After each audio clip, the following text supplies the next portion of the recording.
Hello, friends. This is Dave Hurwitz, executive editor at ClassicsToday.com, here with the greatest recordings ever. This sort of goes with our series we're doing of the greatest conductors ever. Oh, we just do so many great things here, don't we? We have to find a synonym for greatest. You know, we use the word too much. It ceases to mean anything after a while, but that's okay. One of you asked me to talk about Janacek's opera Fate, Osud. And so I said, what the hell? Of course I will. Here it is with Charles Mackerras and the chorus and orchestra of the Welsh National Opera with Helen Field, Philip Langridge, and Catherine Harries. It's really a three-person opera, more or less. It's a strange piece. Oh my! It's only been recorded twice. This one is in English, and it's certainly better than the competition on Superphone. It's really a gorgeous piece of music. I mean, you can listen to it without caring about what they're singing about, which is probably a good idea. And it's amazing, especially the first act, which is it takes place at a spa, and it begins with this open air waltz. Ya da da da da da da da. Ya da da da da da da. Doesn't that sound enticing? Okay, I'm sorry. But it's wonderful. They all sing these cool little folk songs. Do, do, do, do, do, do, do, do. I mean, I can sing the whole damn opera, and don't tempt me. But the story, I got to read you the story, okay? I mean, because otherwise, you're not going to get the fun here. It's absolutely dementedly ridiculous. Oh, let's see here. Okay. The Inhaltsgabe synopsis. There we are. Before the opera begins, Mila and Zhivny, a composer, have had an affair. A child, Dubek, has been born. Mila's mother has done her best to break up the affair and has tried to marry Mila off to another man. But Mila was pregnant with Zhivny's son, and the plan came to nothing. Zhivny has written an opera in which he has sublimated his bitter feelings at being jilted, as he sees it, by Mila. So that's the scenario. You can see certain resemblances to Yennefer, which was the previous opera. There's the pregnant lady who has an issue. There's the evil mother-in-law, not an evil mother-in-law, stepmother, and then in Yennefer, but here it's mother-in-law, and so I don't know, these Eastern European mothers-in-laws and stepmothers, they are some crew, aren't they? In fact, my family had a few of them, so we should know. Boy, do we know. I mean, I had an aunt whose mother-in-law was the most evil woman. I'm not going to name names. The most evil woman I ever met. I mean, she walked into the room and the lights dimmed. Let me tell you. All right, anyway. So Act 1, a spa promenade, about 1890, early morning. It is a fine day at a spa town, and the crowds are out enjoying the sunshine. Against this social background, Zhivny and Mila meet by chance. They're both at the spa. Their companions note that they seem to know one another and leave them to talk. Mila asks him if he has come for his son. Their conversation, however, is soon interrupted by the schoolteacher, Miss Stula, who attempts to rehearse a group of women schoolteachers in a part song to the mirth of the other spa guests. Oh, it's just a bucket of laughs, believe me.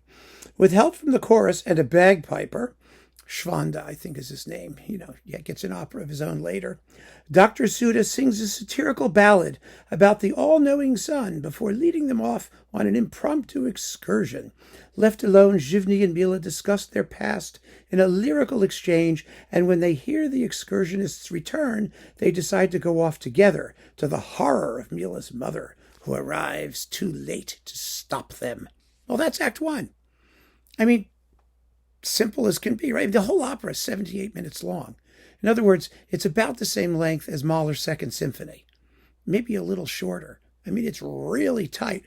That's one reason you'll never see it live. I mean, you could do it actually as a one-actor and couple it with some other opera, for the second half, another strange one-actor that no one ever sees, like maybe Leone's L'Oracolo or something like that. I don't know. You got to find something that you could put with it, I think. So that's Act 1. Act 2. Zhivny's study on a winter day 4 years later already. Mila and Zhivny are married. living with their son and with Mila's mother. Now deranged. Of course she is. Now deranged is the catastrophe of her daughters marrying the catastrophe of her daughters marrying a penniless composer. It's the most horrible thing that could have happened, and she goes completely bats. Yes. Her voice is occasionally heard from offstage over the conversation of Zhivny and Mila, babbling in hysterical insanity. Zhivny is still haunted by his unfinished opera with its bitter account of Mila's character. On the piano, he plays from the score and in a fit of remorse begins tearing it up. They are interrupted by their tiny son Dubek, who has observed the goings-on of the servants and asked innocently, "What is love, Daddy and Mommy?" What is love? Mila's mother, having eluded the servants who watch over her, sort of like the mad wife in Jane Eyre, the crazy woman in the attic, she's like running around, breaks into the room and mockingly sings a love song from Zhivny's opera. For some reason, she's been following the score. She runs off, with Mila trying to restrain her. Off stage, both topple to their deaths over a balcony, yelling fate. Fatum! Crash! Splat! That's how it goes. See, I can sing the whole opera. Zhivny sees this as a bolt from the blue, another crushing intervention of Fatum! Crash! Splat! Ta-da! That's Act 2. Act 3. The Great Hall in the Conservatory, 11 years later. You haven't missed anything. Trust me. Here we go. Students are trying out a passage, a storm scene from the new opera. Thank God it's a storm scene. It's musically, yeah. Written by their professor Zhivny, which is about to receive its premiere. After the students have made a storm of their own, the student Verva enters and tells them more about the work. He believes it is autobiographical. The composer, Lenski, is in fact Zhivny, and the opera, though seemingly complete, is without the last act. Well, I don't know how it could be seemingly complete and without the last act simultaneously. Verva sings through one of the solo scenes between Mila and Dubek, a replay of the incident in Act 2, where Dubek asked what love is, to the embarrassment of Dubek, who's now a student at the conservatory. Yeah. So he remembers that. When Zhivny suddenly appears, the students ask him to tell them something about the opera. He does so with passion, describing the chief character Lenski and how he fell in love. The emotional charge of what are in fact personal recollections becomes too much for him, and against the background of a storm outside, we will encounter this again in Katya Kabanova, The Storm, right? The storm outside, he collapses after seeing a vision of his dead wife. A doctor is called. It is in fact the solicitor, Dr. Suda, who arrives back from Act 1. And he's not leading them in a excursion song. In the final words, Zhivny maintains that the last act of the opera is still in God's hands. Actually, that's not exactly how it happens. He starts talking about it, then there's like a huge lightning bolt, a crash, and the lights go out, and all kinds of dramatic stuff happens. But that's the thing. That's it. That's the opera. Hopeless, completely hopeless.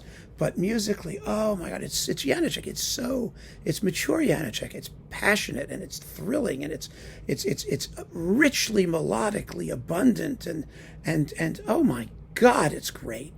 So here it is with Mackerras and his Welsh opera forces and a wonderful cast. I mean, really Helen Field and Philip Langridge and Kathleen Harries as the evil mother-in-law screaming Fatum. Yeah, it's really something. You should try and hear it if you can. It's not long. You could follow the words if you want a good chuckle, but boy, is it special. So there. I hope I've done it justice for those of you who asked that I talk about it. Keep on listening, friends. Thanks for joining me. Take care.